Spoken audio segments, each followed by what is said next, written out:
Tidak hanya penghormatan bagi pejuang kemerdekaan yang telah gugur di medan perang, penghargaan juga harus dilakukan kepada para veteran. Penghargaan bagi para veteran dapat dilakukan dengan berbagai cara. Di Kabupaten Bangli, pemerintah daerah mengapresiasi para veteran melalui ramah tamah di Tugu Makam Pahlawan Pengelipuran. Usai melakukan tabur bunga, penjabat Bupati Bangli Dewo Gede Mahendra mengatakan penghormatan dan penghargaan kepada pejuang selayaknya dilakukan pemerintah daerah sesuai dengan kemampuan. Seperti biasa, bagaimana yang menjadi layak dan selayaknya lah kita itu perhatikan ya. Dan kita juga ingat ya, mungkin ya belum begitu ya, tetapi kita sudah berbuat untuk mereka. Ya kan?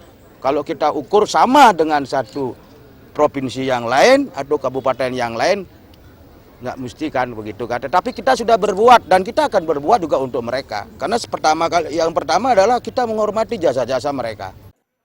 Ditambahkan setelah 70 tahun Indonesia merdeka, pemuda-pemudi sebagai generasi penerus bangsa diharapkan dapat mengisi kemerdekaan dengan semangat perjuangan, dengan tetap berpegang pada nilai-nilai Pancasila dan Undang-Undang Dasar 1945.